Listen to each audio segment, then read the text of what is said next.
Bíblia de Estudo NTLH, Salmos, Introdução. Número 1, título.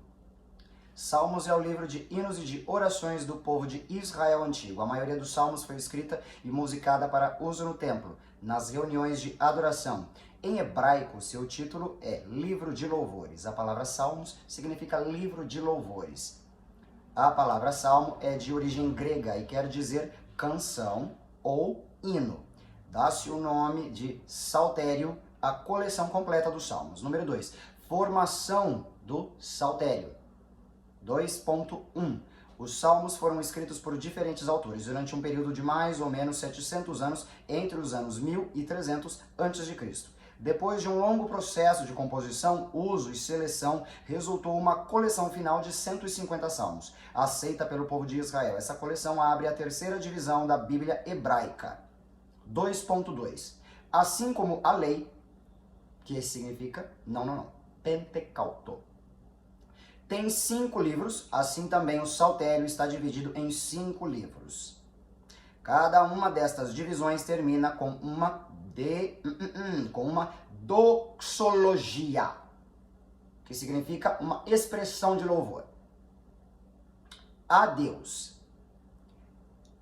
2.3. Dentro dessas 5 divisões há algumas coleções menores, como os Salmos de Asaf, os Salmos do grupo de Corá, as canções de peregrinos e os Salmos de Aleluia, que começam e terminam com a palavra Aleluia, que quer dizer louvem ao Senhor. 2.4. Alguns salmos são repetidos. E existe a sequência de alguns deles. Como, por exemplo, o Salmo 70 é repetido em 40, do 3 ao 17, e Salmo 18, que se encontra também no livro de 2 Samuel. Número 3, tipos de salmos. De acordo com o seu propósito, com o seu conteúdo, os salmos podem ser classificados da seguinte forma, 2 pontos. 3.1, súplicas. Nesses salmos, também chamados de lamentos, o autor reclama por estar passando por uma situação desagradável, como doença, perseguição ou calúnia, e implora a Deus que o ajude. Esses salmos terminam geralmente com uma expressão de gratidão, em que o salmista promete louvar a Deus ou oferecer-lhe sacrifícios. O Salmo 13 é súplica de uma pessoa. O 79 é de uma comunidade. 3.2. Hinos. Hinos são canções que falam sobre a pessoa em seu relacionamento com Deus. Há vários tipos de hinos. Existe uma sequência que divide o que é o 3, que eu acabei de dizer, que é 3, 2, 3, 2, 1, 3, 2, 2, 3, 2, 3, 3, 2, 4. E 3.3. O 3.3, Salmos para o Rei. 3.4, Salmos de Deus, Rei. 3.5, Canções de Peregrinos. 3.6, Salmos de Sabedoria. 3.7, Salmos para o Culto. 3.8, Salmos históricos. 3.9, Salmos escatológicos. 3.10, Salmos alfabéticos. Vou ler este. 3.10, Salmos alfabéticos. Alguns salmos são chamados de alfabéticos porque os seus versículos ou as suas estrofes estão na ordem do alfabeto hebraico.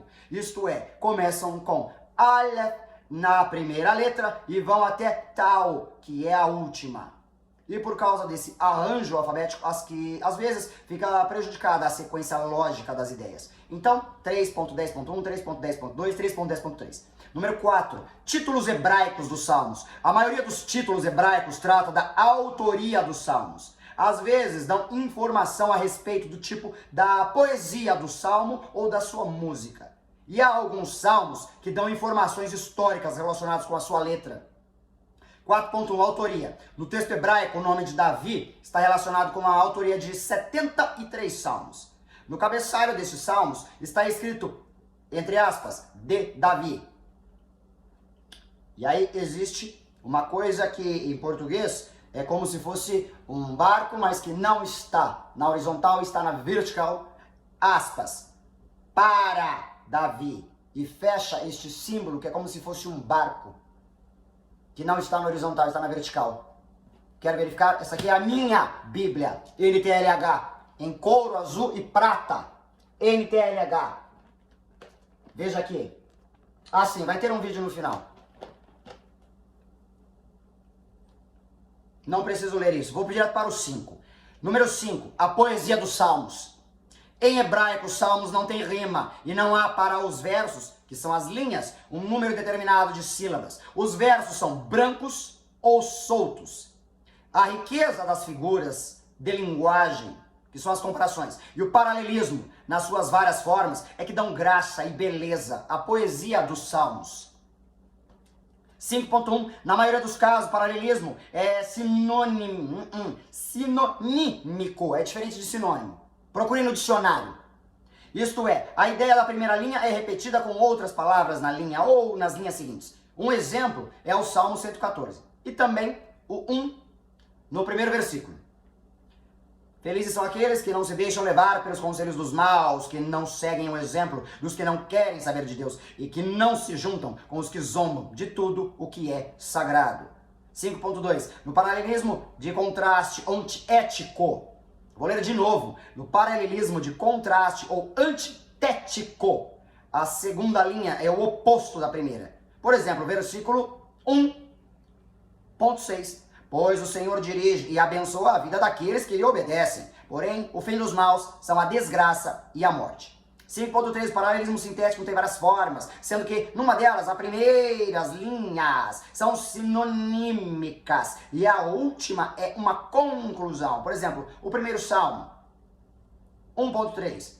Essas pessoas são como árvores que crescem na beira de um riacho.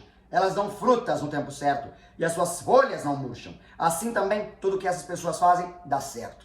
Antes de ler o 6, eu vou abrir um pequeno parênteses a respeito do uso de HUM para estupro e para coisas muito nojentas. E uma pessoa como eu, que é um royalty, que tem muito orgulho de quem é, relacionado também ao orgulho que tem dos pais, Jorge Iracema, dos pais Deus e Terra, eu não preciso falar coisa alguma e nem vou me pronunciar. Nós estamos no ano 2025. Esta é a era pós-Cristo. E existe era antes de Cristo. E todos sabem o que é anticristo. Todos sabem o que é teologia, o que é a teologia cristã, o que é a demonologia e o que é a demonologia com a vertente atual do que está acontecendo. 6. A teologia dos Salmos. Tem uma página completa. Maravilhoso. Praticamente literal a respeito de literatura. E se inicia o primeiro livro de Salmos, que é o primeiro salmo que se chama Verdadeira Felicidade. Salmo 1, salmo de sabedoria. Tem uma pequena explicação. Também classificado como salmo de lei. Serve de introdução ao livro de Salmos. O salmo coloca diante das pessoas os dois caminhos que elas podem seguir, sendo o resultado final felicidade e sucesso ou condenação. Também tem uma pequena explicação. JR 17.5-8. 1. A felicidade das pessoas que obedecem à lei de Deus. 2. O fim das pessoas más. Salmo 1, Salmo 1. Psalm number 1, first Psalm. Felizes são aqueles que não se deixam levar pelos conselhos dos maus, que não seguem o exemplo dos que não querem saber de Deus e que não se juntam com os que zombam de tudo o que é sagrado. Pelo contrário, o prazer deles está na lei do Senhor, e nesta lei eles meditam dia e noite. Essas pessoas são como árvores que crescem na beira de um riacho. Elas dão frutas no tempo certo e as suas folhas não murcham. Assim também, tudo o que essas pessoas fazem dá certo. O mesmo não acontece com os maus. Eles são como a palha que o vento leva. No dia do juízo, eles serão condenados e ficarão separados dos que obedecem a Deus.